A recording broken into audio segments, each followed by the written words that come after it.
to buy your first home, to build generational wealth for your family, your freedom to love who you love.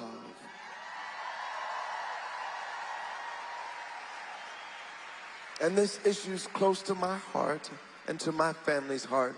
She's fighting for women's freedom to make their own health care decisions without the government getting involved.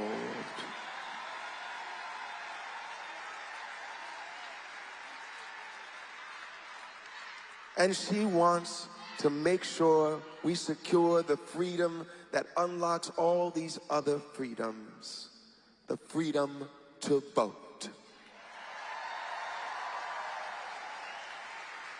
Kamala Harris is fighting for these freedoms for every American, whether they vote for her or not. She'll be a president for every American. And the contrast could not be clearer.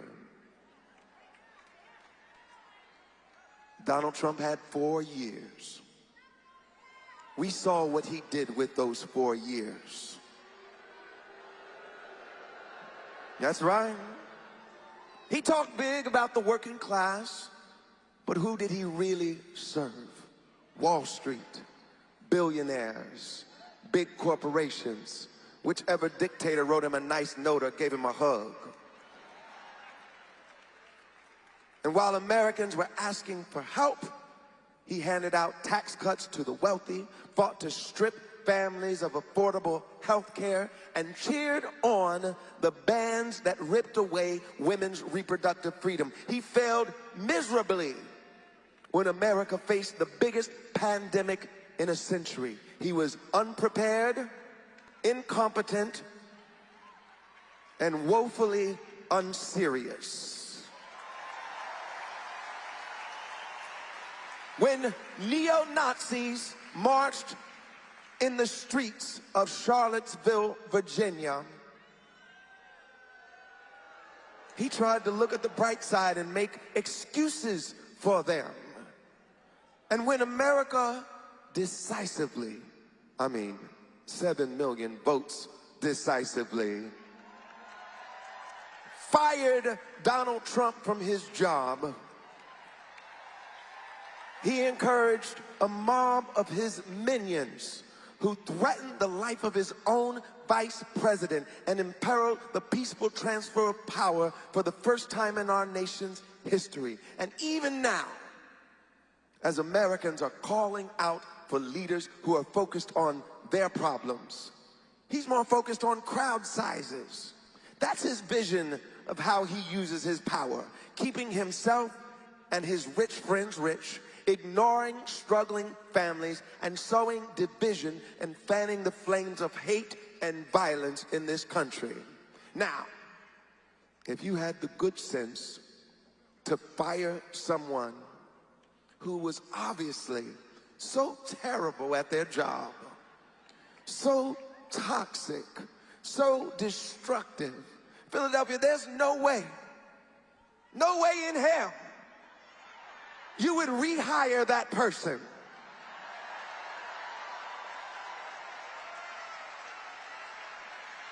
I know it was 4 years ago. Some of our memories might get hazy sometimes. But ain't no way you rehire that person. Especially when the alternative is so obviously, so clearly a better option. It's so clear. Kamala Harris has a vision for all of us, a vision that includes everybody and fights for the freedoms we deserve and the future we can build together. Like Harold Melvin and the Blue Notes, Teddy Pendergrass, the great Philadelphia artist, said, it's time to wake up. And Philadelphia, it's time to choose where we stand. You can stand with the few, the authors of Project 2025,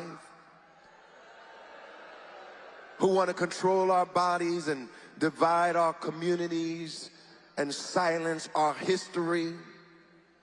Or you can stand with the many, the ordinary people coming together to reclaim freedom, dignity, and opportunity for everybody.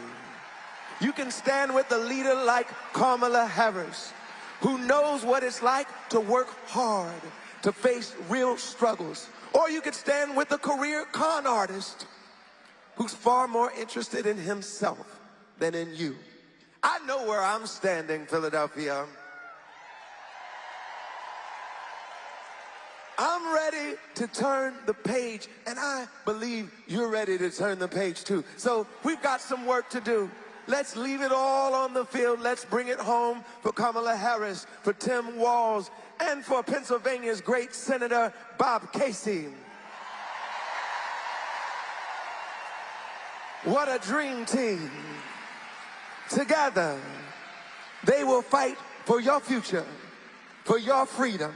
Go to iwillvote.com and make a plan to vote today. Get your mail ballot in. Don't delay. If you plan to vote early in person, Philadelphia, tomorrow is the last day to vote early in person.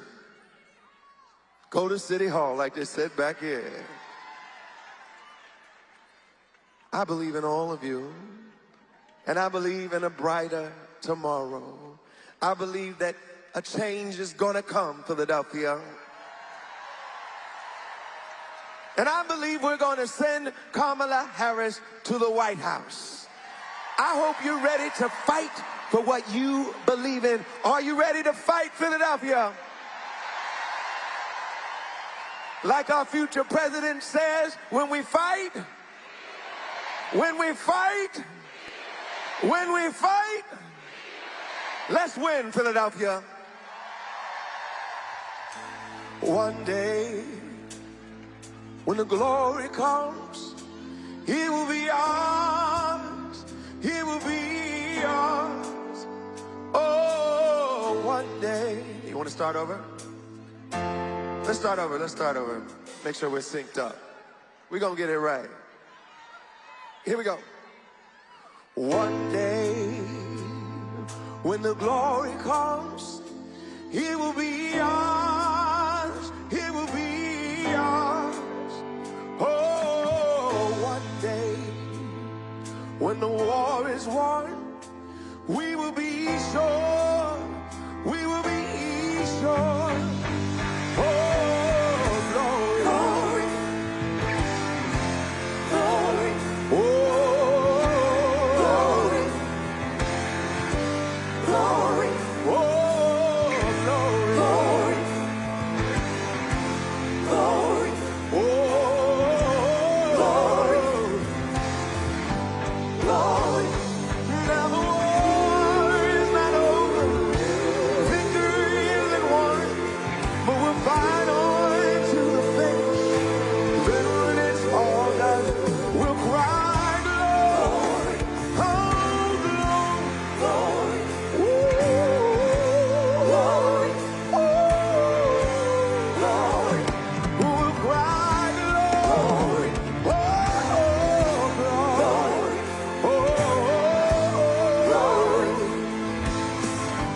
glory. I wrote this song, Glory, with my friend Common for a film called Selma. Selma celebrated the life and work of Dr. Martin Luther King Jr. and everybody who marched with him so we could finally have the right to vote in this country for everybody. Common called me up in the fall of 2014, and he said that the director of the film, Ava DuVernay, was looking for a song for the end credits of the film. And I was the first person they thought of. We wrote Glory, not only inspired by the story of the film, but by the protesters who were marching for justice in the streets of America in our present day. We won the Academy Award for Best Original Song in 2015. I'll never forget that night. We stood on the stage and we said, Selma is now, because we know the struggle for justice is far from over. We know there's backlash, we know there's resistance, but we'll keep fighting. And one day, when the glory comes, it will be ours. Oh, glory, glory.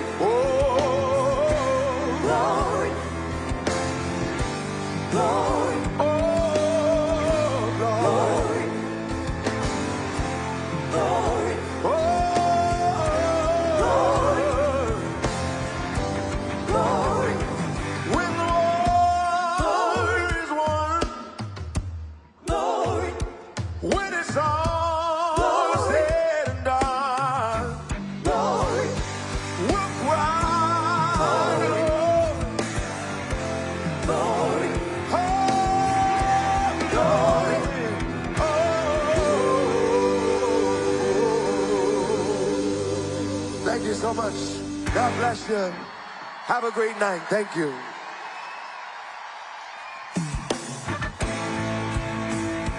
Thank you. Thank you.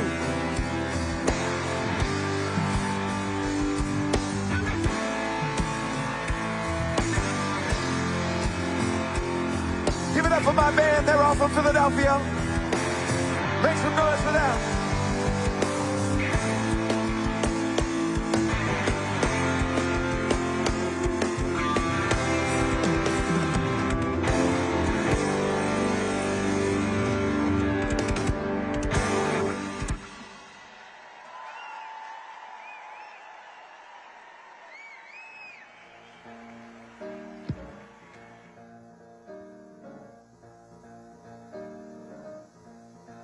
You better think.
Please welcome Tahita Smith.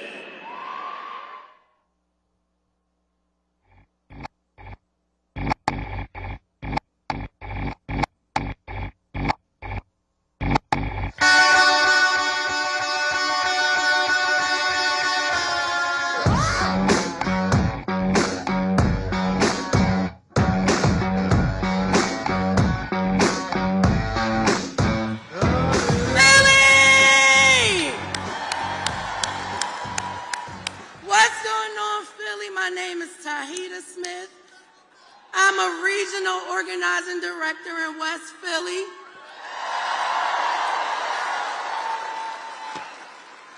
But more importantly, I'm a black woman from Philly, South Philly to be exact. Go Birds! Exactly. Listen, what I've learned from my years of grassroots organizing is that change comes when we make it. Listen, everybody knows about Philly people. When we fight, we do what? Exactly. So it's people like me and you and these crowds all around that make the difference, and we change the world. Everybody's here because they know Philly wins this election. We all know how high the stakes are in this election. And I'm going to be real with you. Now I'm talking to all of you. I'm going to be real with you. The huge volunteer effort to contact voters is how we win. We win this thing on the ground. We win this thing on the ground. Not on Zoom, not on social media. We win this thing on the ground. So when I'm out knocking on doors, I come across people that aren't registered to vote, don't want to vote, sat out an election or two, or just need a little extra push to get them to the polls. Because we still got a lot of people on the fence, y'all. I don't know how, but we still got a lot of people on the fence. And we have to make the difference in order to change whatever other outcome could be on November 5th. Because we only know it's only one outcome, right? It's only one outcome, right? So listen, I challenge you, better yet, I implore all of you to get involved. Get involved. But I like jazz. Between Vice President Harris, who's fighting to chart a new way forward, lower costs, and protect our freedoms, and the other cat, Donald Trump. Get him out, get him out. He's running on this extreme Project 25 nonsense and wants to raise costs by like $4,000 per person and ban abortion nationwide. Now, I don't know where all of you were in 2020, but I was at Temple University Hospital watching people die with COVID. That's where I was in 2020. And we ain't going back. We not going back.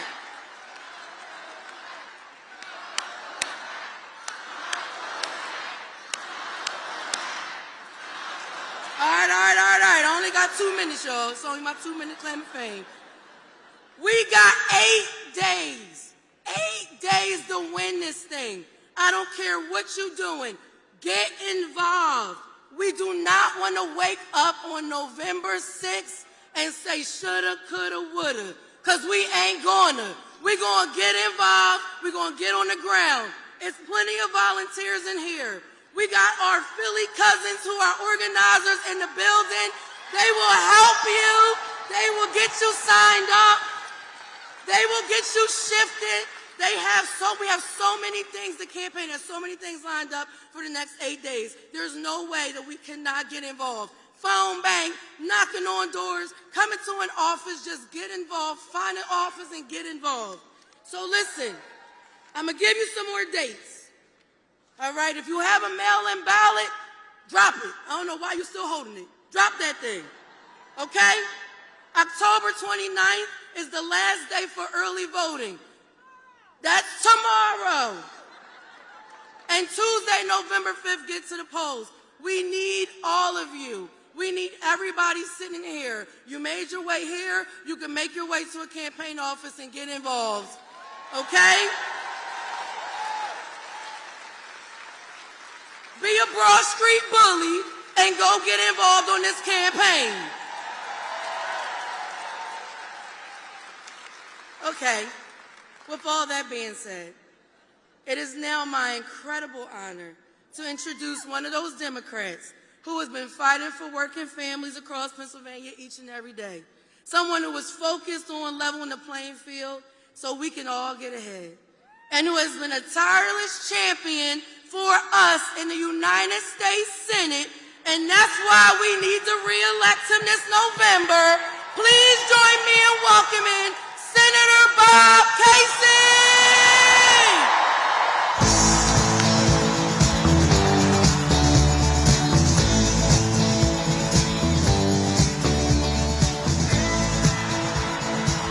Thanks, everybody. Let's hear it for Tahita.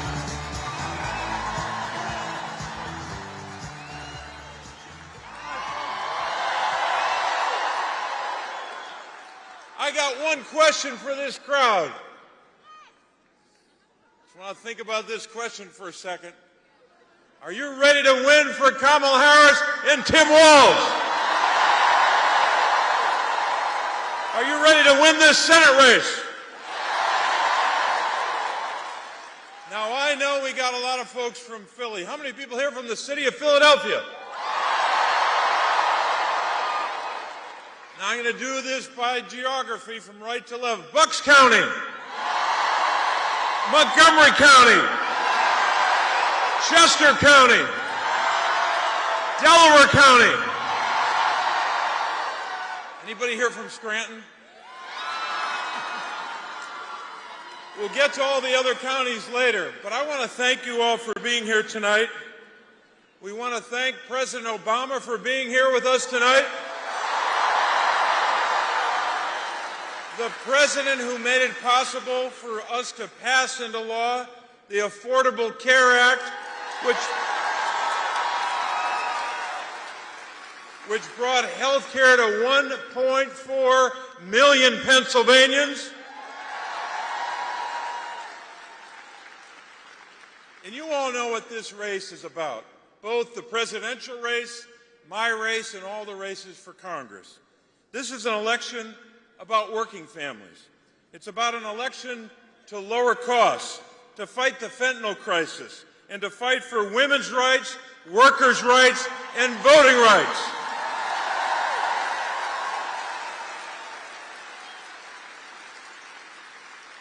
Now, I want to spend a couple minutes, sorry about this, I want to talk about my opponent for a couple minutes. You might know him.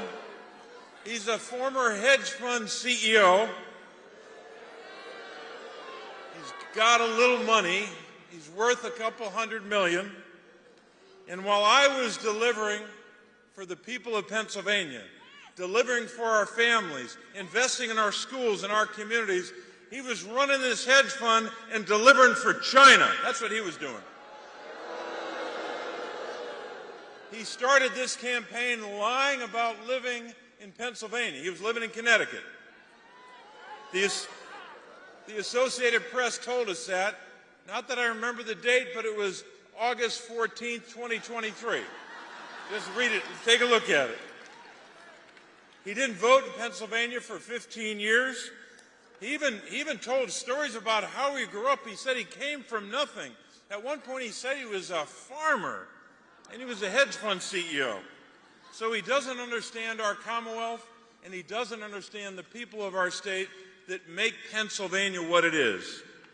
So, while all of you were working with us on greedflation, going after big companies that are ripping off families on food and household items, price gouging, I introduced legislation to go after these big companies for gouging families. You know who opposed that bill? My opponent. He's wrong about that. We should go after those companies and hold them accountable. So, you know where he is. He's on the side of big corporations and billionaires. He's already promised them that he's going to vote for their tax cuts for those big companies and billionaires that I've already voted against. And I've told them if they try to increase taxes on working families to give a tax cut to billionaires and big corporations, I'm voting against them.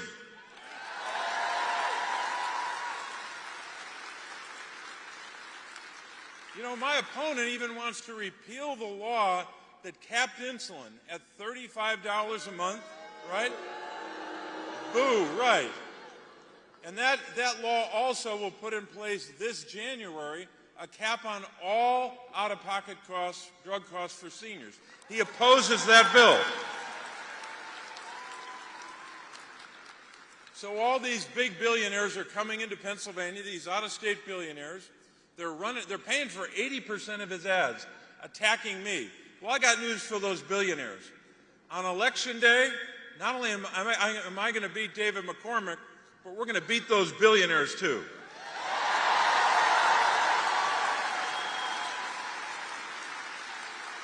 So I think it's pretty clear the people of our state can't trust my opponent to be for families, can't trust my opponent to stand up for seniors, and certainly can't trust my opponent to stand up for women's reproductive rights. You know what he said. You know what he said when Roe v. Wade was overturned. Here's what he said. He said that quote made him very, very happy. I don't believe our daughters should have fewer rights than their mothers or their grandmothers. Right? So we got some work to do. We've got to keep working like you all are. So many people here, every one of you, is doing something already. You're here tonight. Some of you are knocking on doors, most of you are, writing postcards, making phone calls, contributing to this campaign and to Kamala Harris's campaign. So we got some work to do. And I know you've already done work, not just for days or weeks, but for months. But I have to ask you, are you ready to keep working these next 8 days to elect Kamala Harris and Tim Walz? I know you're ready, and I know you won't slow down.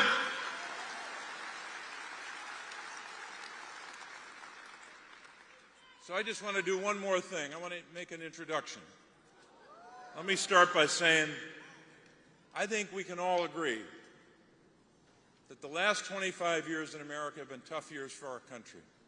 A lot of tough days for American families and American workers. Just think about it. 2 economic downturns that led to terrible job loss just in the last 25 years. A pandemic that killed more than 1.1 million Americans. We've had a terrible rise in gun violence the last 25 years. So many families devastated by that loss of life. A fentanyl and an overdose crisis as well. Political divisions, threats to our democracy. So many challenges our families have faced. And in all these years, and long before that, we've had a recording artist who's helped us through these times. He happens to be with us tonight.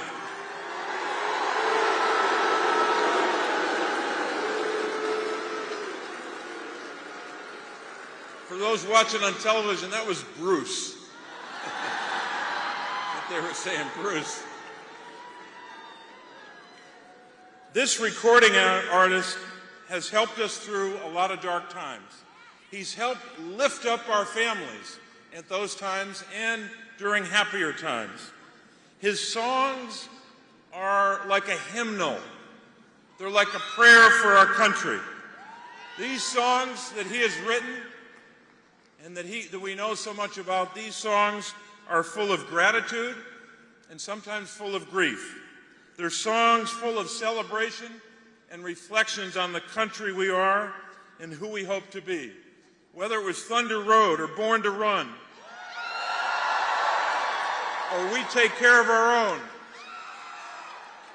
whatever album or whatever song you've listened to, he's made an impression on all of us and our families. And when I think of we take care of our own, I think of how we do this as a Commonwealth and as a country. We take care of our children. We care about those kids. We take care of seniors. We take care of veterans. We take care of people with disabilities. We fight for our workers. That's taking care of our own, right? And one more thing. There's a line in that song, We Take Care of Our Own, when Bruce says, I've been looking for the map that leads me home. That map, he knows, and the reason he's here tonight, that map is the map of the Commonwealth of Pennsylvania. He's helping us get there. Bruce Springsteen!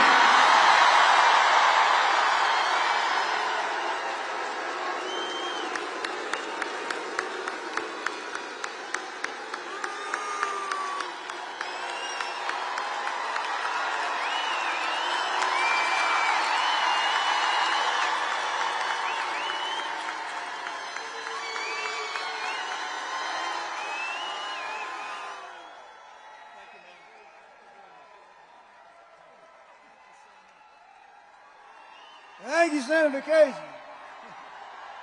Hello, Philadelphia. All right.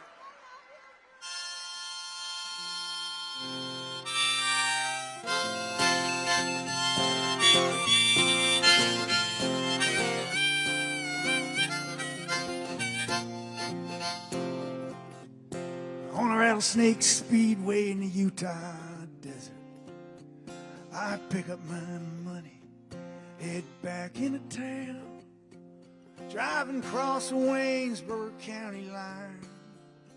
I got the radio on, and I'm just killing time, working all day in my dad's garage, driving all night, chasing some mirage.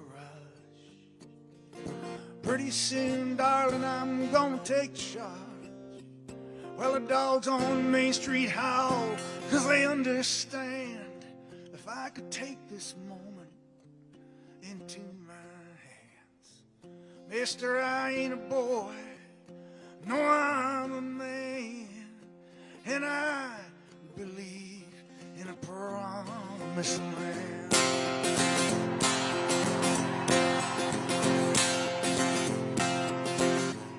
I've done my best now to live the right way.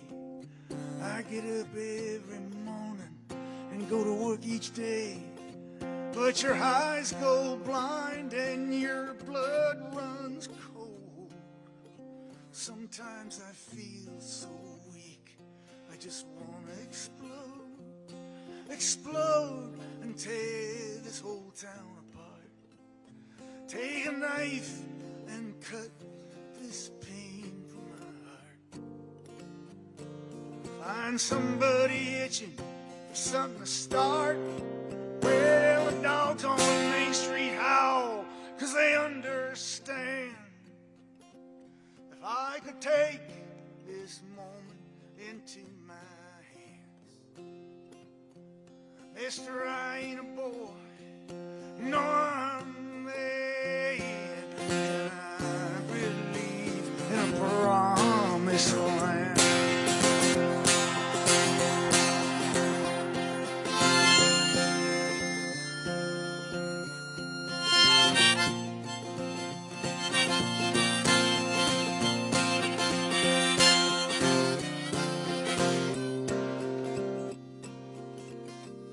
Now there's a dark cloud rising from the desert floor. I packed my bags and I'm headed straight into the storm. There's gonna be a twister to blow everything down that ain't got the faith to stand its ground. Blow away the dreams that tear you apart. Blow away the dreams that break your heart.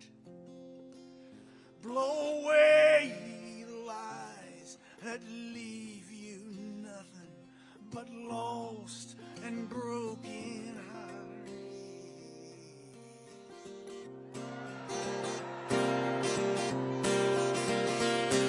Well, dogs on Main Street howl, they understand.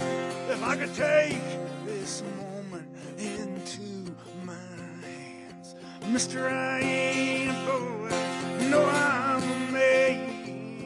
And I believe in the promised land, and I believe in a promised land, and I believe in a promised land.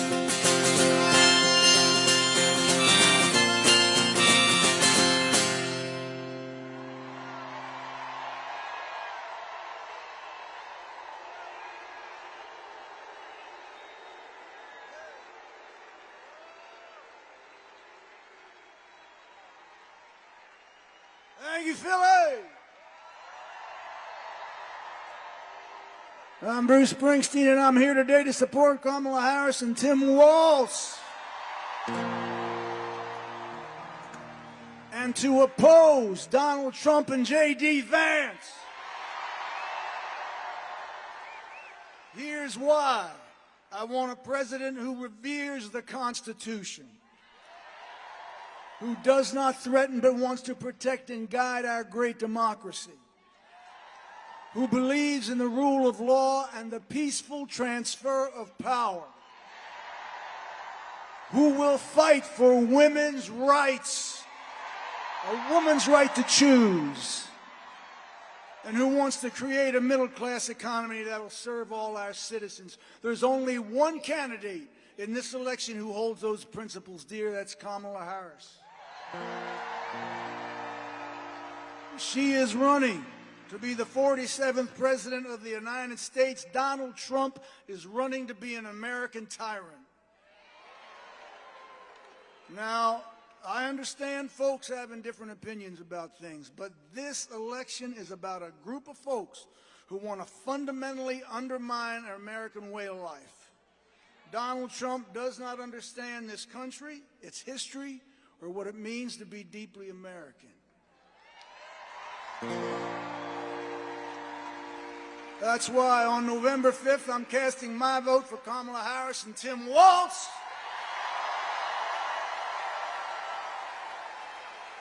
And I urge all of you who believe in the American way to join me. Thank you. This is Land of Hope and Dreams.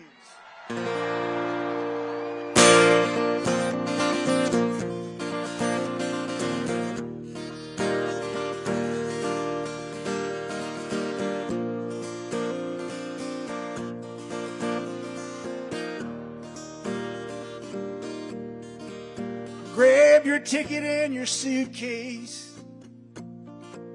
Thunder's rolling down this track.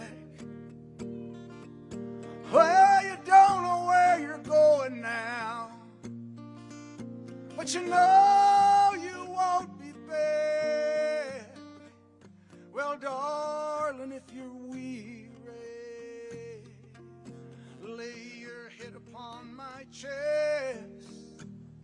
Oh, we'll take what we can carry, yeah, and we'll leave the rest. Well, big wheels roll through fields where sunlight streams.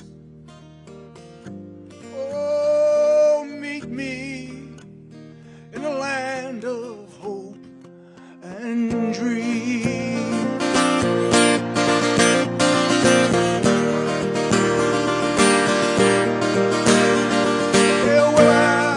Provide for you, oh, and I'll stand by your side,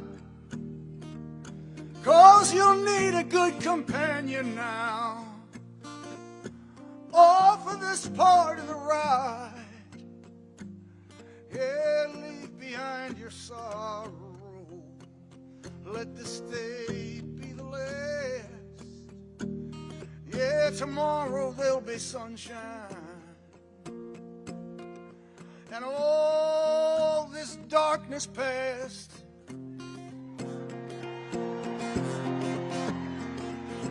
Big wheels roll through fields where sunlight streams.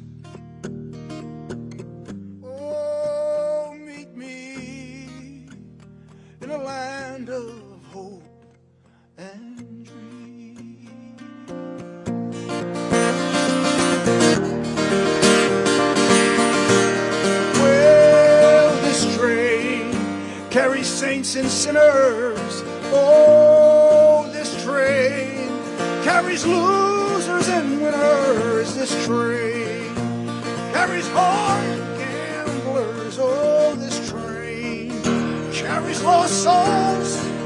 I said, now this train, dreams will not be thwarted on this train. Faith will be rewarded on this train. Hear the steel wheels singing on this train. Bells of freedom ringing.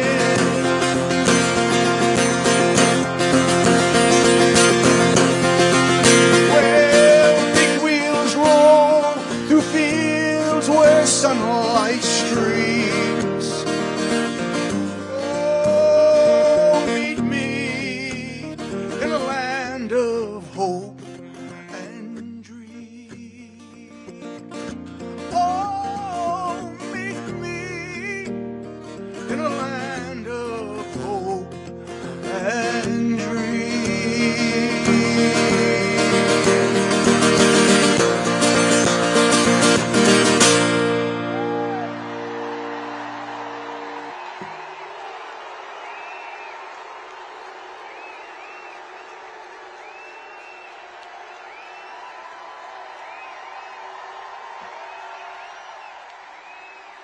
All right.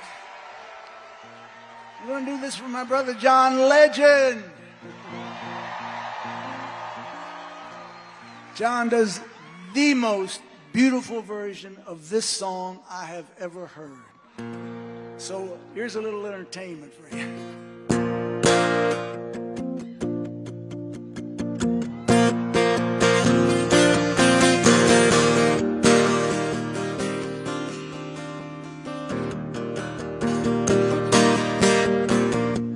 Get up in the evening, I ain't got nothing to say. Come home in the morning, I go to bed feeling the same way. I ain't nothing but tired. Man, I'm just tired and bored with myself. Hey there, baby, I could use just a little help. Can't start a fire. You can't start a fire without a spark. This gun's for hire. Even if we're dancing in the dark.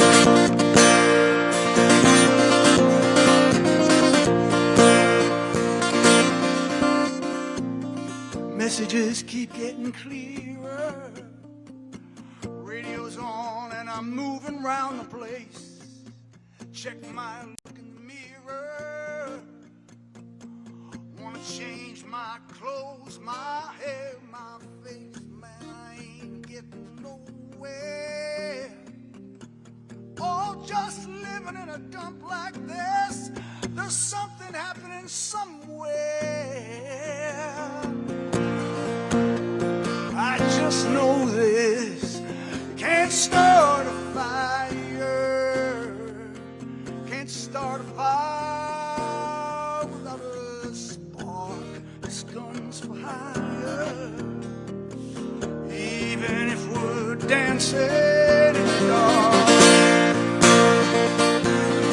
Oh, sit around getting older.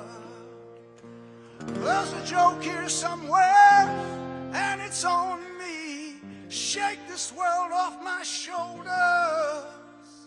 Come on,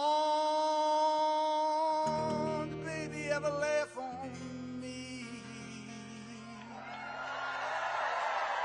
Stay on the streets of this town, and they'll be carving you up all right. Say you gotta stay hungry. Well, I'm just about starving tonight. I'm dying for some action. Sick of sitting around here trying to write this book. I need a love reaction. Come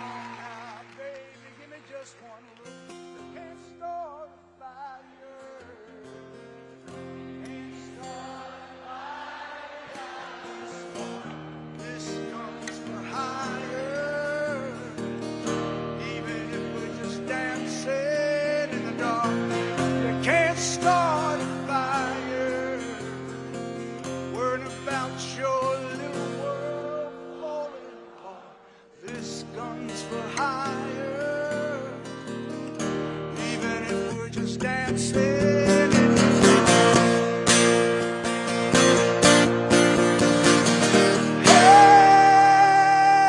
hey, baby, let's vote for Kamala Harris and Tim Walz. November 5th, I'll see you on higher ground.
Please welcome John Solomon.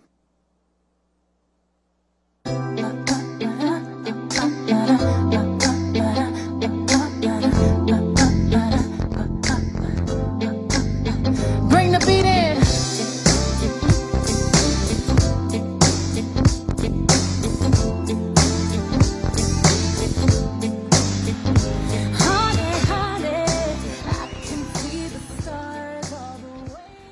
How we doing tonight, Philly?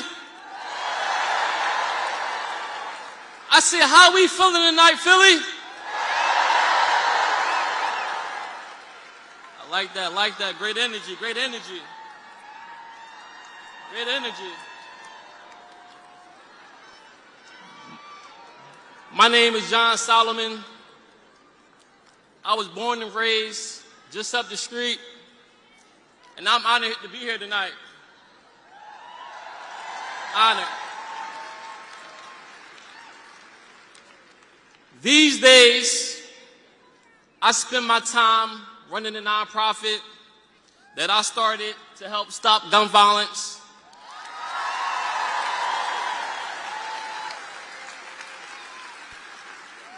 Right here in the city of Philadelphia, and help our communities get ahead.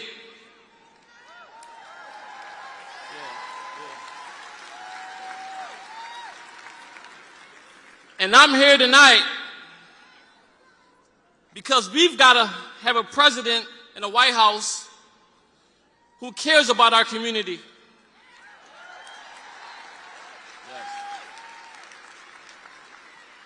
A president that cares about this city.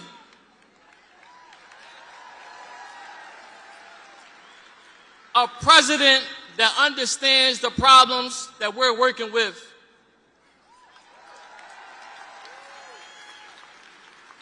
And a president who will spend their time fighting for families, not fighting to help themselves.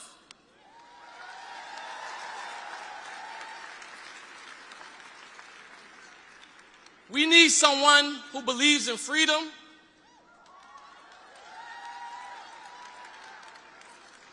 who believes that our best days are still to come,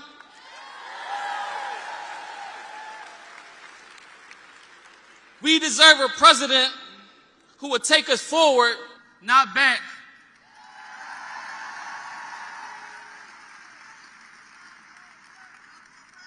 And Philly, there's no question about it, that person is Kamala Harris.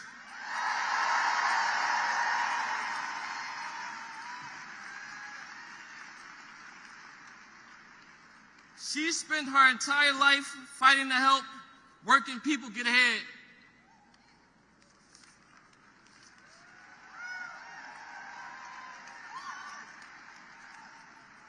Compare that to the other guy.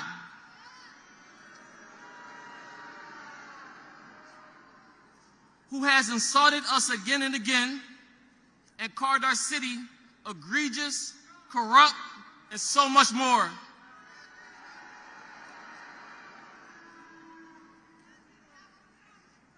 The truth is, Trump doesn't care about us. He never has, and he never will. He only cares about himself. Just look at what his plans are. He wants to raise costs on families by nearly $4,000 a year.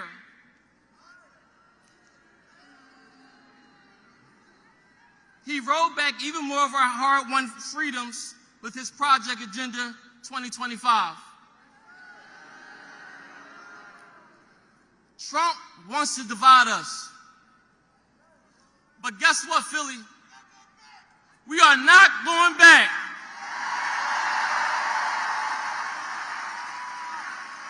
We are not going back.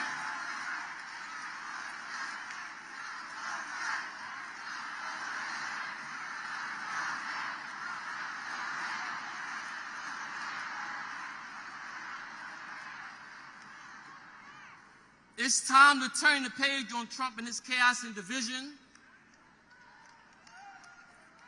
We've got just over a week. And as one of our great presidents taught us, we've got the power to make the kind of change we want to see in this country.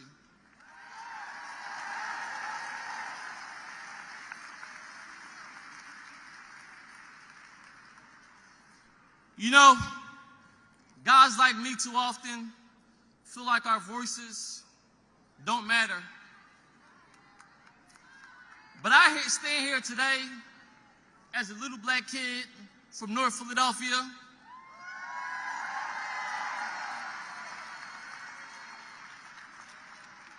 who was given a second chance to say they do matter. They do matter.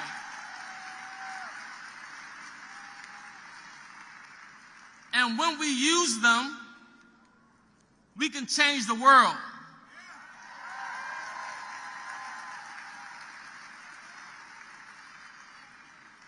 And that's exactly what we are going to do next Tuesday. Next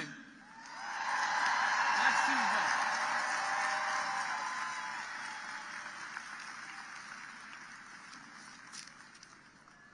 Now,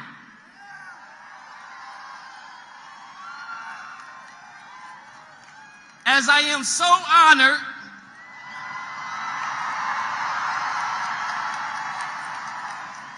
to introduce the man Pennsylvania helped elect in 2008,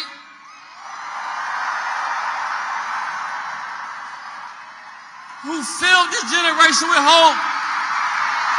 Number 44, President Barack Obama.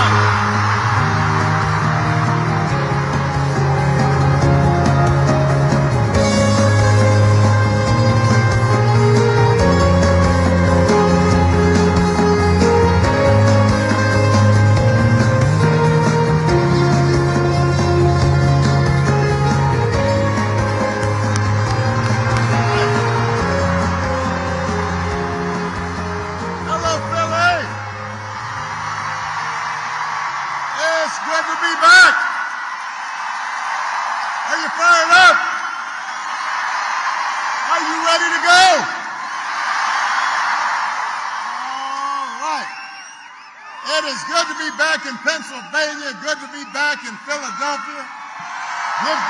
Give it up for John and his outstanding introduction. Yeah, it's good to be back. Y'all in a good mood. The Eagles looked good yesterday.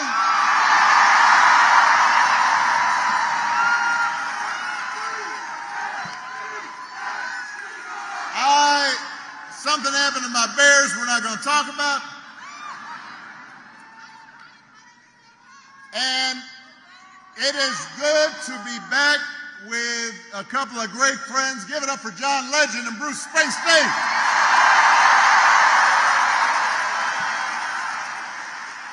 There's a reason why those guys are headliners. They are tough acts to follow. I was going to come up here and sing a little with them, but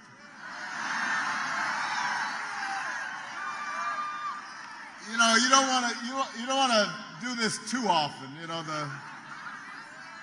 people might start taking me for granted.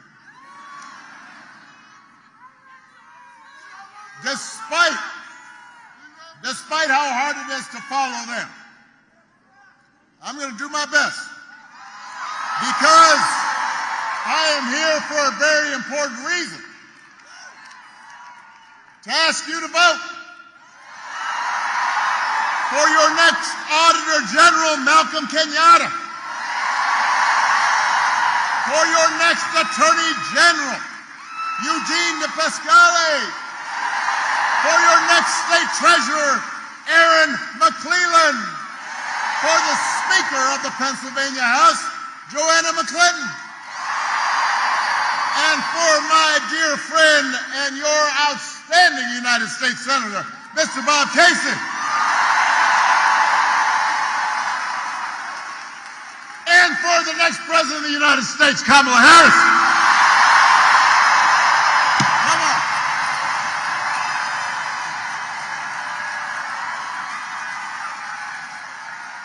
Yeah. Now, you've heard this already, but it's worth repeating. If you plan to vote early in person, tomorrow is your last chance. Do it tomorrow. Do not dilly or dally. Get out there. Vote. If you've got a mail ballot, return it right now. You don't want to be waking up and looking down at, oh man. You don't want to be that person. You forgot. Don't wait. If you're going to vote on Election Day, November 5th, go to iwillvote.com and make a plan. Now, let's face it. If you're here at this rally, you're probably going to vote.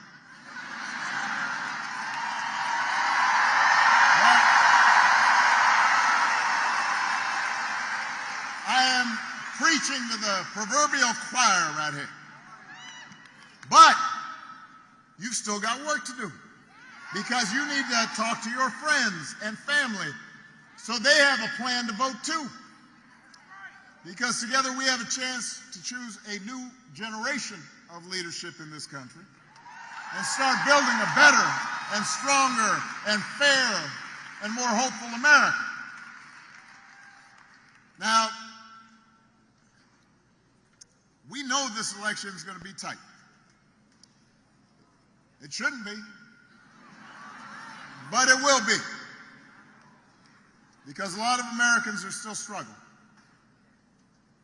I mean, we have been through a lot over the last few years. a historic pandemic that wreaked havoc on communities and businesses. And then disruptions from the pandemic caused price hikes, and that put a strain on family budgets. And people started feeling like no matter how hard they worked, they were just treading water. So I get why people might want to shake things up. I understand that. What I cannot understand is why anyone would think that Donald Trump will shake things up in a way that is good for you. Because there is absolutely no evidence that this man thinks about anybody but himself. I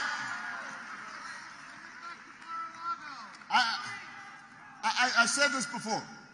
Here's a man, a 78-year-old billionaire who has not stopped whining about his problems since he rode down that golden escalator 9 years ago. He's still tweeting all times of night, all caps. When he's not complaining, he's trying to sell you stuff. Trying to sell you gold sneakers. Trying to sell you a $100,000 watch. Says it's a Swiss watch. They can't find where in Switzerland it's actually made. But he wants to sell you a Trump Bible. Do not boo, vote. Remember that. I want everybody to understand, nobody can hear your boos, but they can hear your vote.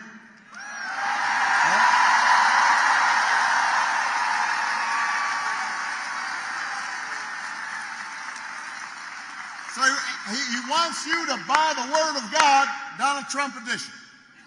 Got his name right there next to Matthew and Luke. Couldn't recite a verse, but he'll sell you that Bible. And guess where it's made? Made in China. You Mr. Tough Guy on China, except when you can make a few bucks. You cannot make this stuff up. If it was on Saturday Night Live, everybody would just say, well, no, that's exaggerated. It's not. He's doing it. And the reason he's doing it is because that's what he cares about. His ego, his money, his status. He is not thinking about you. Donald Trump sees power as nothing more than a means to his ends. He wants the middle class to pay the price for another huge tax cut that would mostly help him and his country club buddies. He doesn't care if he costs women their reproductive freedoms. It won't make a difference in his life. Most of all, Donald Trump wants us to think that this country is hopelessly divided between us and them. Between the, quote, real Americans who support him, of course, and the outsiders who don't. The enemies within. Because, what did I say about Boone?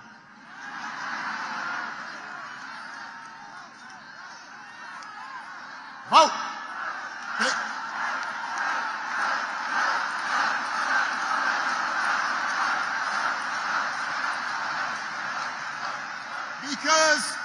Because Donald Trump understands, and he's not wrong about this, that dividing people, making them angry, will boost his chances of being elected. It's not good for the country, but it might improve his odds. We saw it last night. I know nobody's going to boo now. All you're going to do is vote. Hold on a second. So the man holds this big rally at Madison Square Garden. And the warm-up speakers were saying we're trotting out and peddling the most racist, sexist, bigoted stereotypes. One guy called Puerto Rico, quote, an island of garbage. Now, these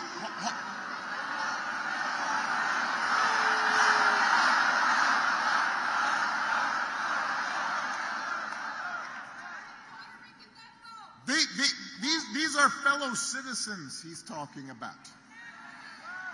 Here in Philadelphia, they are your neighbors. They are your friends. They are your co-workers. Their kids go to school with your kids.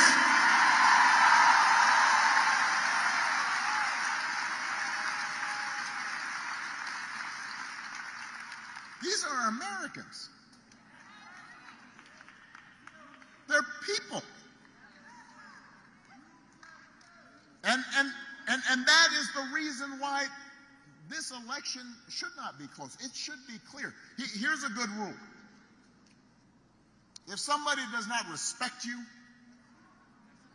if somebody does not see you as fellow citizens with equal claims to opportunity, to the pursuit of happiness, to the American dream, you should not vote for them.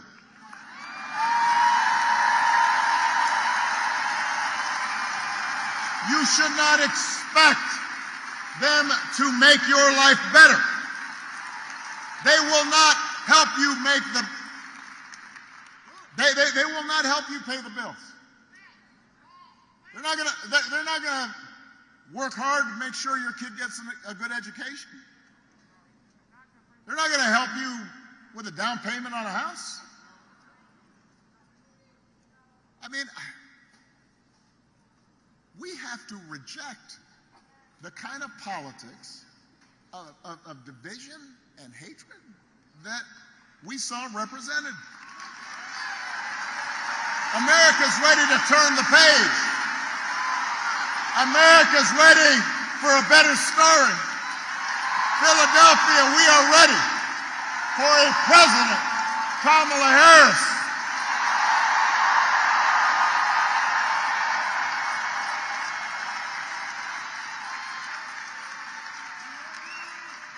And the good news is Kamala Harris is ready for the job.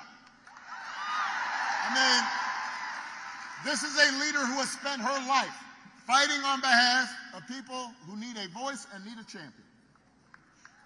Kamala wasn't born into privilege. She was raised in a middle-class family. Worked at McDonald's when she was in college to pay her expenses. She didn't just pretend to work at McDonald's when it was closed.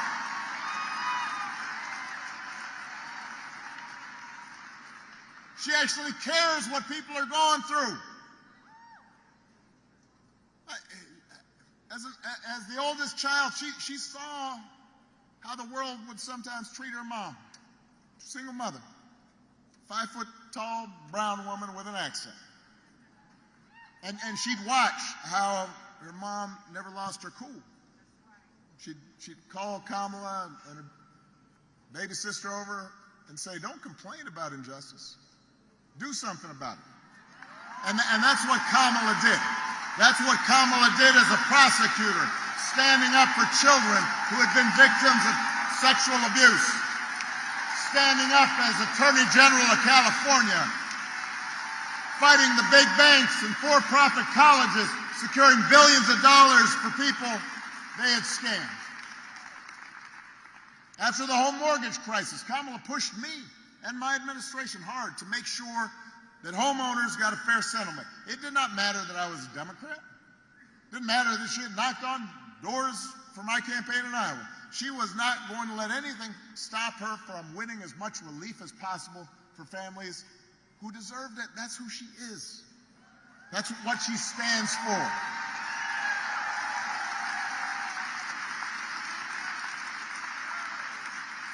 You may not agree with every decision she makes. You didn't agree with every decision I made.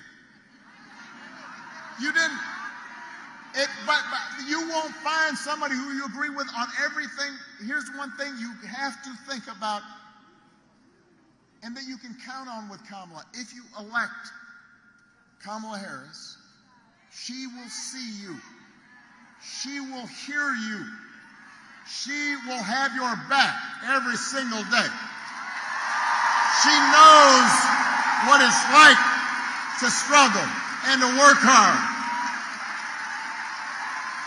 and to be on the outside looking in. And she'll have an outstanding partner in Governor Tim Walz. I love that dude. I mean, he's a veteran, he's a teacher, he's a coach. He's a marksman, a hunter, been a great governor. I found out a while back, he can even take a vintage truck apart and then put it back together again. Which made me wonder, do you think Donald Trump can do that? For that matter, do you think Donald Trump has ever changed a flat tire in his life? No. If he's got a flat tire, he calls over his chauffeur. Jeeves, change that tire.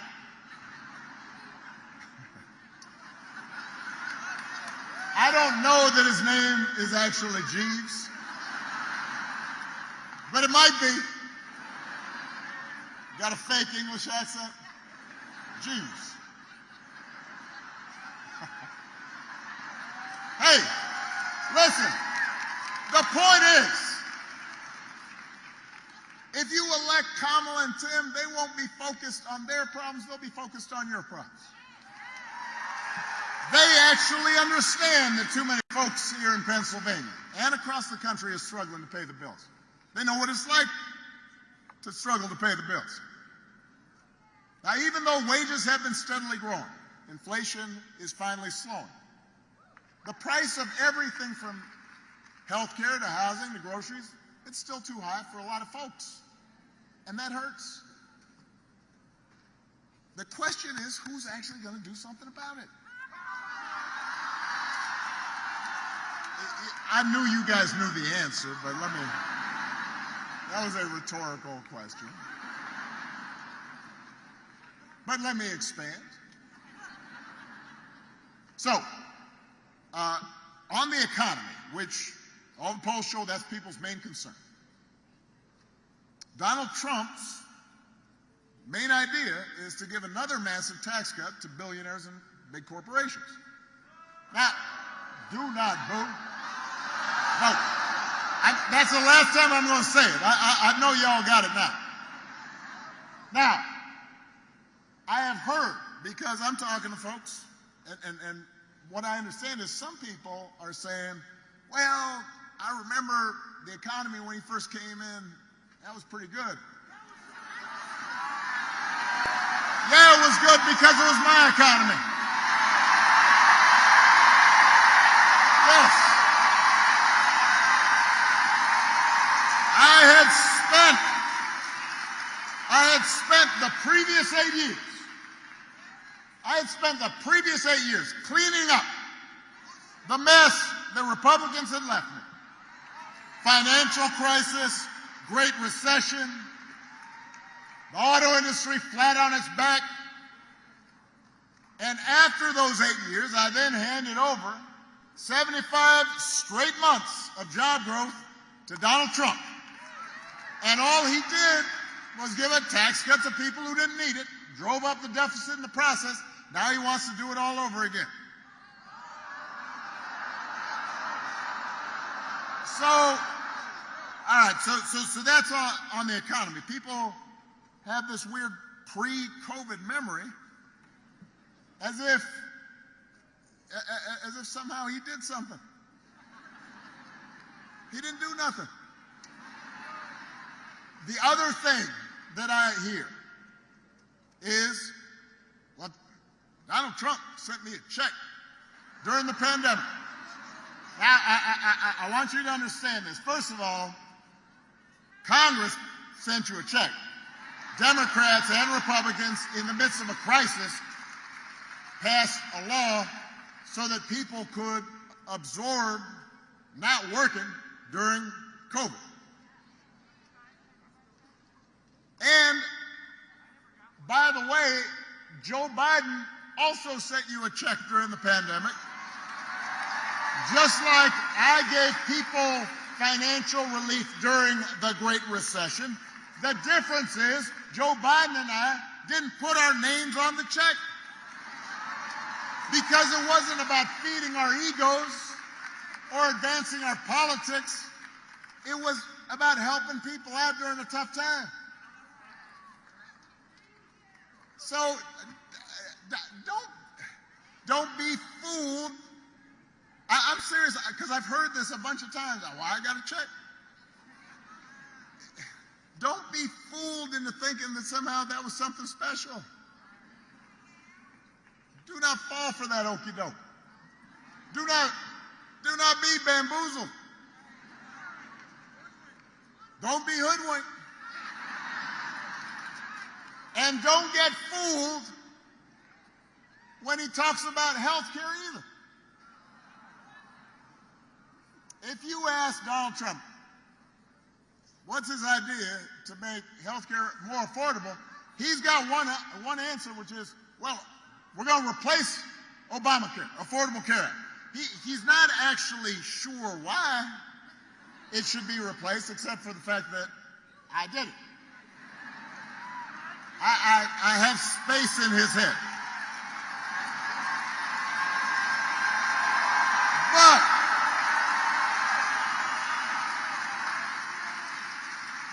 the challenge is that the challenge for him is that Obamacare is now popular.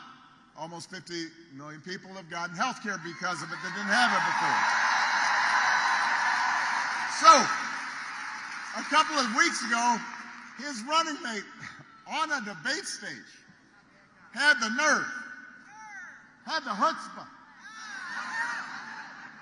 to say Donald Trump's, quote, salvaged the Affordable Care Act. That is not correct. Donald Trump spent his entire presidency trying to tear it down, and he couldn't even do that right. And now, 8 years after he was elected, when asked, well, if you get rid of Obamacare, how would you replace it? He said, well, I have concepts of a plan for how I would replace it. Concepts of a plan. I want you to think about this for a second. Let's say your boss gives you an assignment. Says, I need it by Friday. Friday rolls around. Boss comes. So, you finished that project I asked for? Scratch your head. You say, well, I haven't actually started. But I do have a concept of a plan for how I might do this project you asked me to do. Or you could try it at home. Honey, did you do the dishes? Throw out the trash?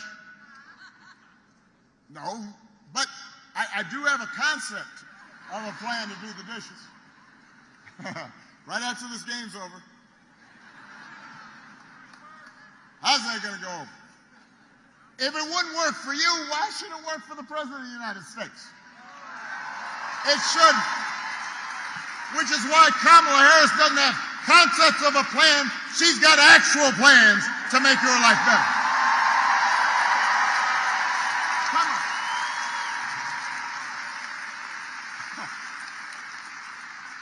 Concepts of a plan. Kamala has plans to go after corporations that unfairly jack up prices. She has plans to make it easier for you to build and buy a home. She's got plans to limit out-of-pocket health care costs. She's got a plan to give a tax cut to 100 million middle-class and working Americans. And if Congress passes a bill to restore the reproductive freedom that women had for nearly 50 years, the freedom that Donald Trump bragged about taking away, Kamala Harris will sign it into law.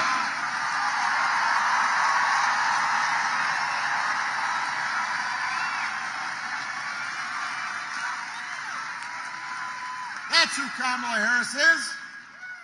That's what she stands for, not concepts of a plan. Actual plans. Now, if you challenge Trump on his concepts, you say, well, those don't make sense. That's not well thought out. That's impractical. I don't understand that word salad you just issued. He will fall back on one answer. Blame immigrants. He wants you to believe that if you reelect him and let him round up whoever he wants, ship him out, detain him, all your problems will be solved. Now, well, this has traction among a bunch of voters, so I want to talk about this for a second. I want everybody to understand this. We have a real issue at our borders. We are a nation of immigrants. But, so somewhere in your family, somebody came from somebody else. Right? It came from someplace else. We are a nation of immigrants. But we're also a nation of laws. And we have to make sure the system works the way it's supposed to, that it's orderly, that it's safe, that it's fair. But here's the thing I don't understand. If you are concerned about immigration, if you think it's a top problem, I want you to just ask yourself this simple question. Donald Trump, J.D. Vance, they're always talking about, well, Kamala's been vice president for 4 years. You know, so she has to take responsibility for all that, even though she wasn't actually president. Well, wasn't Donald Trump president for 4 years? Somehow that's conveniently forgotten. But I haven't forgotten. If rounding up and deporting millions of people, many of them women and children, if rounding up millions of desperate people is the answer to everything, why is it that the number of undocumented immigrants was basically the same when Trump left office as when he took office?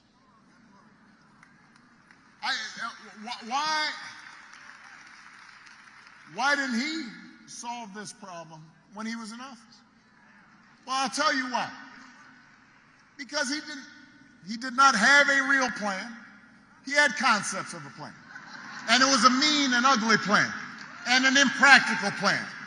You know what would actually help bring order to the border and fix our immigration system? A bipartisan deal that Kamala Harris, as vice president, supported, even though it was written by one of the most conservative Republicans in Congress, and Congress was all set to go. And then Donald Trump called up the Republicans in Congress and said, well, you can't vote for that. Because he believed that it was better not to solve the problem so he could use the issue in the election. So he could engage in fear-mongering. Vote. We do not need a president who will make problems worse just to make his politics better. We need a president who actually cares about solving problems, not exploiting problems, about making your life better, not just making you angry and resentful. We need somebody like Kamala Harris who will be focused on doing the right thing, rolling up her sleeves, getting stuff done. And to help her do it, she's going to need a Senate full of public servants like Bob Casey.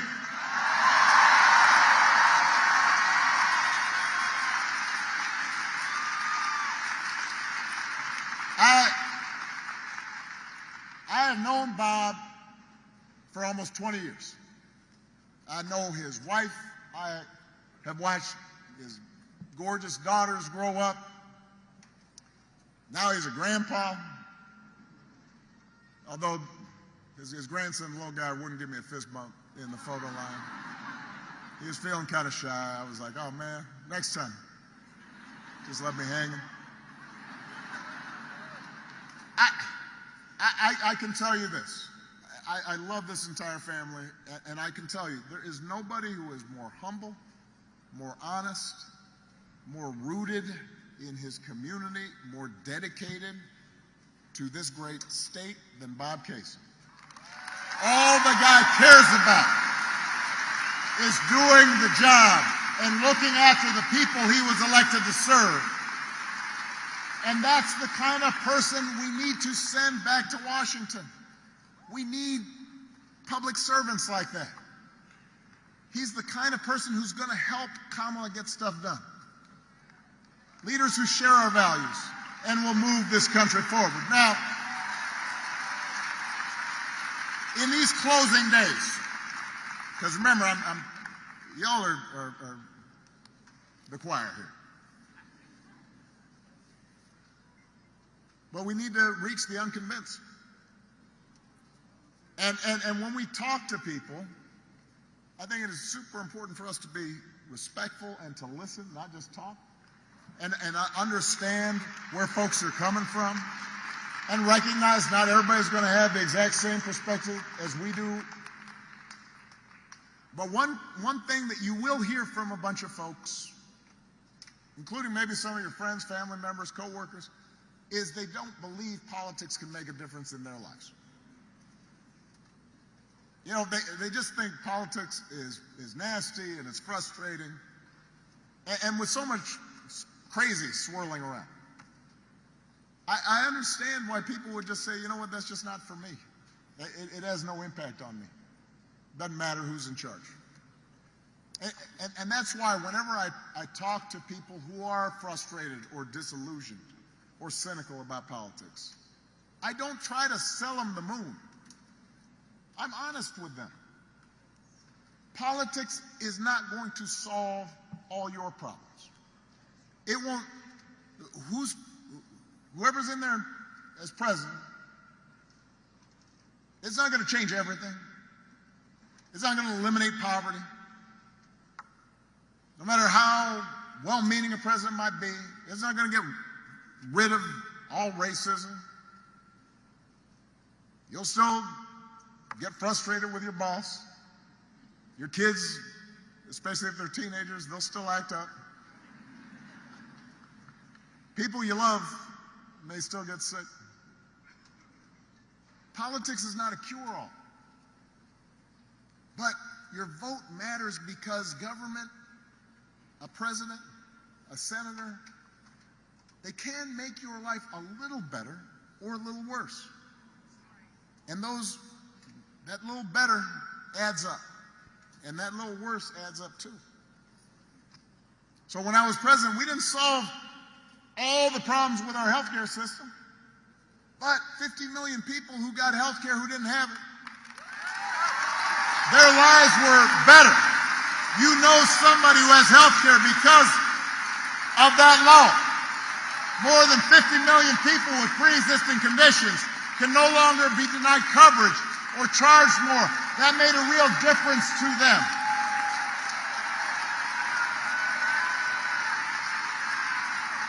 The Biden-Harris administration making insulin, capping it at $35, making prescription drug prices cheaper. That helped somebody. It made their lives a little better. And all that better adds up. Now, the reverse is true. And I'm going to give you one more example. When I was president, we put together an entire playbook for how to deal with the pandemic. We had dealt already with H1N1 right at the first year of my term. We dealt with Ebola in my second term. And so we said, you know what? Scientists are telling us that eventually there's going to be a serious airborne pandemic. Let's put together a plan. And we gathered all the experts. We put together a playbook. We had all of our agencies come together. Let's practice the same way we do with natural disasters if this happens. What are we going to do with schools? What are we going to do with coordinating with public health programs at the state level? How do we accelerate vaccination? Had all this all set up. And so I presented it just like I did those 75 straight months of job growth to Donald Trump. I said, here you go. And apparently that was dumped in the trash. 3 years later, a pandemic hits. Now, I want to be fair about this. No matter who was president, this pandemic was going to be a massive crisis. People were going to get sick. People were going to die. There were going to be businesses shut down, travel restrictions. I mean, this was a once in 100 years pandemic. But if you look at a country like Canada, their per capita death rate was 60% lower than the United States. Now, I want you to do the math. Over 1 million people died during the pandemic here in the United States from COVID. 60% of that number is 600,000 people. That's people's grandparents, parents, co-workers, friends. There are people in this auditorium who were affected by that. Some of those folks would be here if we had had a competent response. Not somebody who was suggesting injecting bleach, but somebody who was actually working in a serious fashion to make things better. So if somebody tells you this election doesn't matter, just remind them, please. It makes a difference when you've got a leader who sees you and cares about you and is serious and honest. It will affect your life. You may not see it right away, but it will. And if that's not enough, then also please remind them that any election is about more than just policies. It's also about values. It's also about character. Some of you know that when I was growing up, I didn't have a father in the house. But I did have people around me. Stepfather, grandparents, teachers, coaches, most of all my mom, who taught me the difference between right and wrong, who showed me what it meant to be honest and to be responsible and to work hard and to treat other people the way I wanted to be treated. And I did not always live up to those values when I was a teenager. I partied a little too much. But over time, I internalized them, and I tried to live up to them. And I suspect most of you grew up the same way. And one of the most disturbing things about this election and about Trump's rise in politics generally is how we seem to have set aside the values that we were taught. I mean, a few weeks ago, we had one of the deadliest hurricanes in American history.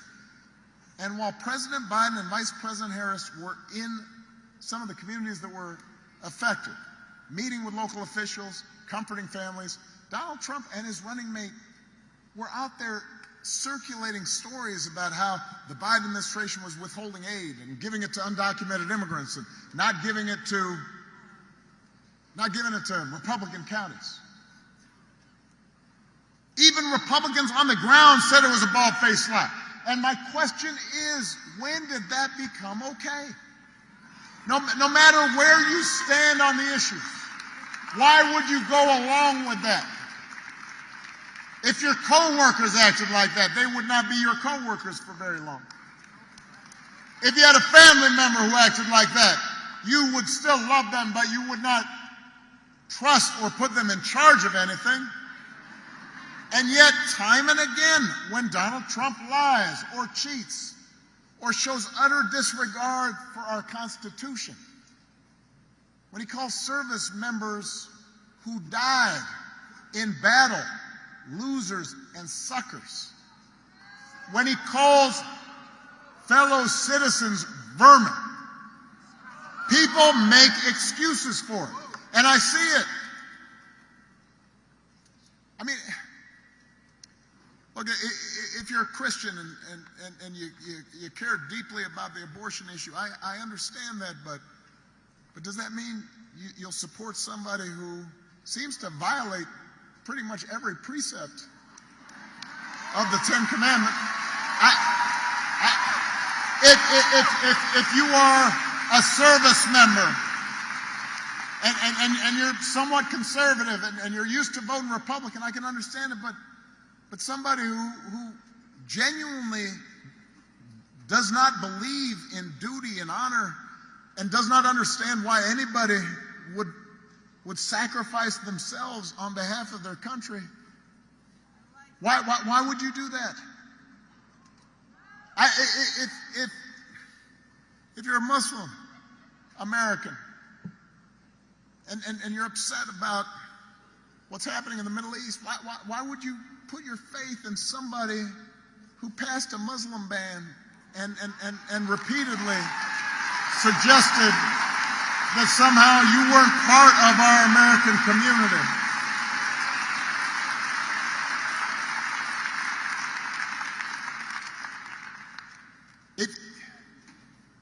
If you're an African American or Latino, if you're from Puerto Rico and you see somebody whose values seem to indicate that you're not part of their equation, how do you think it's okay? How can you tell yourself it's okay as long as our side wins? And I've noticed this especially with some men who seem to think Trump's behavior is somehow a sign of strength. You know, sort of the macho, fake macho thing. And, you know,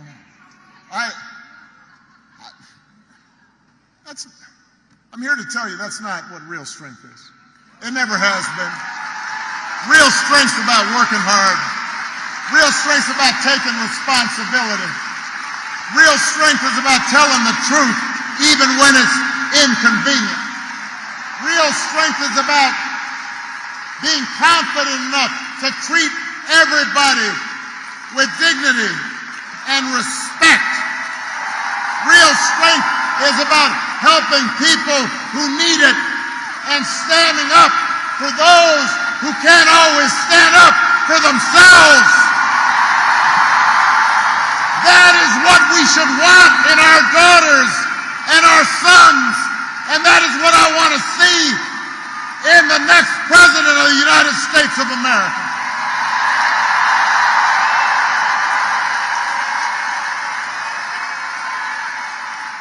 And the good news is that you have candidates to vote for in this election who demonstrate that kind of character, who know what real strength looks like, who will set a good example and do the right thing and leave this country better than they found it. And Pennsylvania, that is the choice in this election. It's not just policies that are on the ballot, it's who we are and what we stand for. So whether this election is making you feel excited or scared or hopeful or frustrated or anything in between, do not sit back. Don't just hope for the best. Get off your couch and vote. Put down your phone and vote. Vote for Kamala Harris as the next president. Vote for Tim Walz as the next vice president. Vote for Bob Casey and this whole incredible Pennsylvania Democratic ticket. Help your family and friends and neighbors and co-workers go to the polls. If enough of us make our voices heard, we will leave no doubt about the outcome of this election.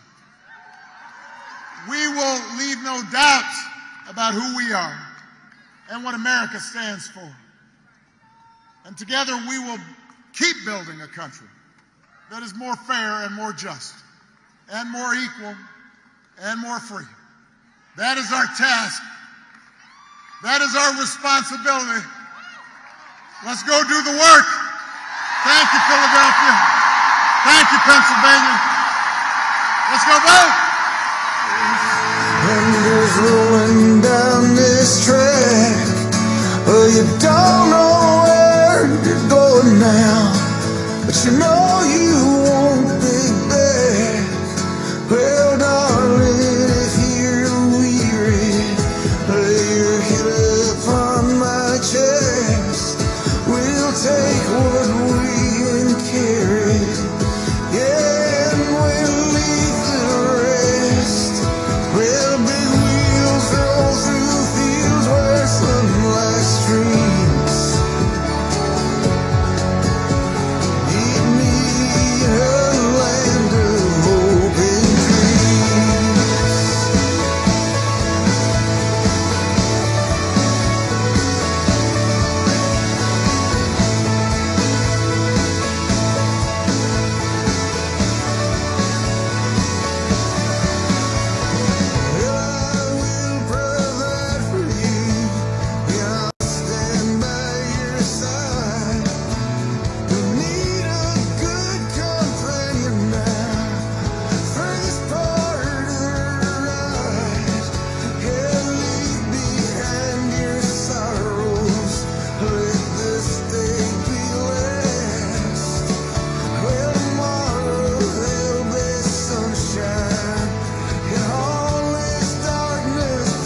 free? Where's the spirit?